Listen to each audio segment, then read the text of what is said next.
In this session, we will talk a little more about the leader's influence. Now, as we've said before, the most basic definition of leadership that we have is influence. Now, we called influence the irreducible minimum of leadership. But what do we mean by that statement? Influence is the irreducible minimum of a leader or of leadership. Well, you see, you may not have charisma, you may not have a credential or a degree, you may not even have certain skills or gifts, but even without all of those things, you can still give leadership if you have influence with someone. It may not be the best leadership, it may not be church leadership, but you can give influence. But if you don't have influence, leadership is impossible. Now, influence comes in a lot of different shapes and sizes. As we've talked about, there's good influence and bad influence, positive influence and negative influence. Influence as coercion and influence as manipulation. Influence as kindness and motivation. You see, the type of influence we exert determines the type of leader that we are. I came across a good definition of the difference between manipulation as influence and motivation as influence. Manipulation is leading people for my advantage. Motivation is leading people for mutual advantage. And when it comes to influencing people, one of the first things that a leader has to do is check his or her own desire for leadership. Why are we wanting to lead? Why are we wanting to influence? Is it selfish ambition, or is it to benefit everyone and especially benefit Christ and His church? And throughout the process of leadership, we continually have to come back to this point and recheck our reason, our internal motivation for leadership. Now, we have to remember that we are at best only sinners saved by grace.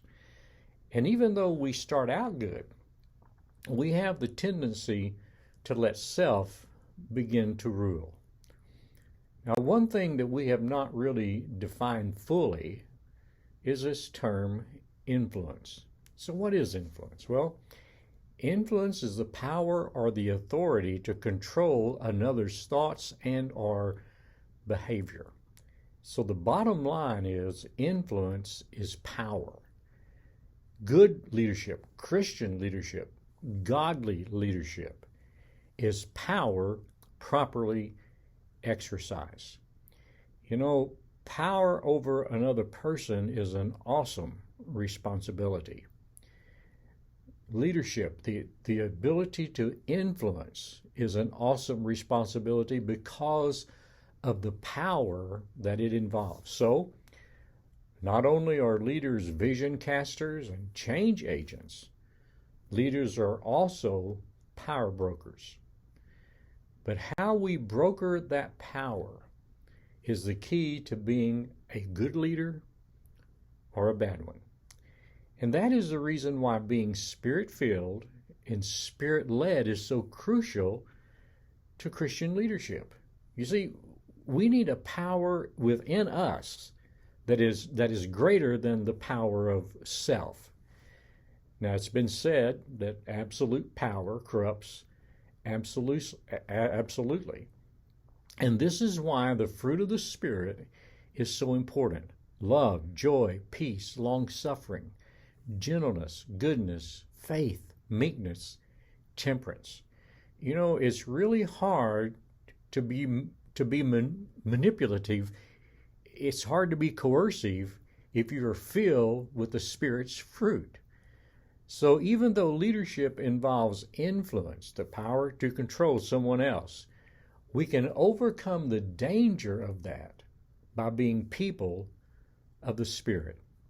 So I guess you could say that all I've said just now is the warning label on the leadership carton or the leadership bottle.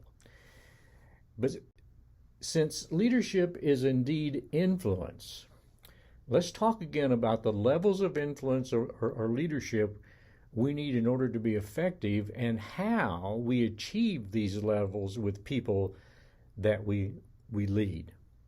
Now, we've already talked about this graphic back in, I think it was the second session of this series, and this is, of course, a chart on the levels of influence, the levels that we can go up in order to become the most effective leadership person we can become. And we need to, as I said then, we need to work on these levels constantly in order to be people, to good leaders, good people of influence. However, now in the book by John Maxwell that I've referred to back as we begin this series, John gives some steps of influence that have more to do with the transaction between you as a leader and the people who follow you. And these steps are similar to what I've given you, but the emphasis is somewhat different. So let's look at Maxwell's 5 levels of leadership. Now, the position only level is the entry level of most leadership opportunities. Now, it is based almost entirely on title, not talent. It is very limited, and it has no safety net. Actually, there is a level below this level. It's called the U-Haul level. If you stay at this level very long, there will be very little accomplished, and you'll soon be calling the U-Haul to go to someplace else. The permission level is the fun level, but it takes extra effort to reach this level. If you don't reach this level, you will only be a short-term leader. If you stay at this level without moving to the next level, you will only experience short-term success. So level 1 is the entry level to leadership. Level 2 is really the foundation for your success as a leader. Now, the production level could also be called the Big Mo level. Momentum means that growth is happening, morale is high, turnover is low, needs are being met, goals are being achieved, and problems are being solved with minimum effort. This is the level that most people with any kind of longevity achieve. And many people are content to stay right here at this level. But the people development level is where the organization grows from a leader to many leaders. And the long-term success of the organization, the church, starts to be ensured. Long-range growth and maximum results can be achieved because the organization, the church, will outlast present leadership. Mentoring, leadership development, solid relationships are the result of this level. And then the personhood level. And this really is a level that very few ever achieve. But those who do achieve this level have influence that is bigger than life. This level is usually only achieved after a lifetime of faithful service and after a lifetime of intentionally building the leaders around you. Now, the higher the level, the longer it takes to get there. The higher the commitment must be, but the easier it becomes to lead. Thus, the higher the level, the more change one can instigate. And the higher the level that one achieves, the more leaders he or she can produce for the future of the organization, the future of the church, the future of the kingdom of God. So, how do we climb this staircase of leadership? How do we step up the levels of leadership that we need to achieve? Well, here's some ideas that I adapted from Mel Mean. The position level. Know your job description thoroughly. Know what is expected of you and do it. Relate to those around you. Be a team player, not a lone ranger. Accept responsibility, especially when you are wrong. Do more than is expected of you. Think outside of the box. Your job description is the box, but be creative and proactive. Think outside of that. The permission level, be positive. Nobody likes a negative leader who influences through shame and guilt. But genuinely love people. Don't just put on an act. Make those around you feel very comfortable in your presence. Seek first to understand, then to be understood. Love people more than processes. Do win-win or don't do it at all. Include others on the journey.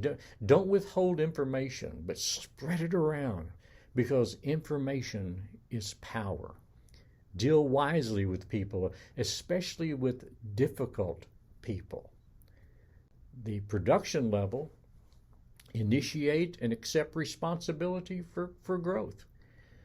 Be proactive and be creative. Help the organization know, accept, and follow their values, their mission, and their vision. Develop accountability for results and growth. But start with yourself. Prioritize and do the things which give you the biggest bang for the buck. Be a good vision caster. Be a wise change agent.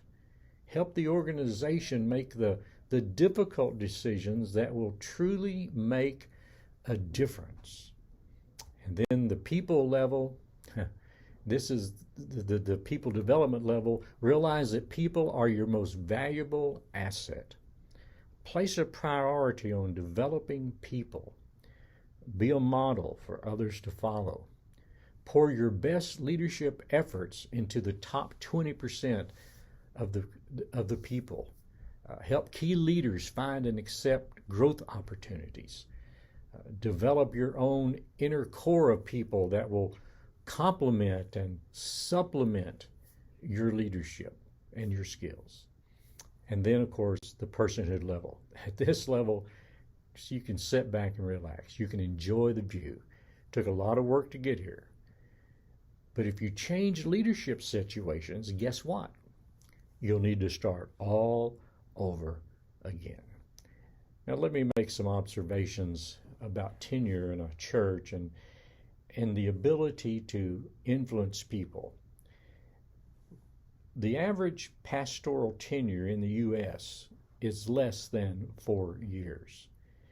Now, the ability to make significant change and lead a church into a better and future will take much longer than 4 years. As a matter of fact, deep change in an organization usually takes around 10 years. Now, if everything goes perfect, change might could happen in 5 years, but we know we're working with people. Things never go perfect. So tenure is important for significant influence to happen. Here's a few more observations about these levels of leadership. Each level incorporates all of the levels below it. We must continue to do what initially got us to this level, or we'll decline. Successful leadership requires hard work and diligence. The ability to move up these levels is given to you by those you influence. And the leader will not always be on the same level of influence with everyone. And we're going to discuss that last point in our next session.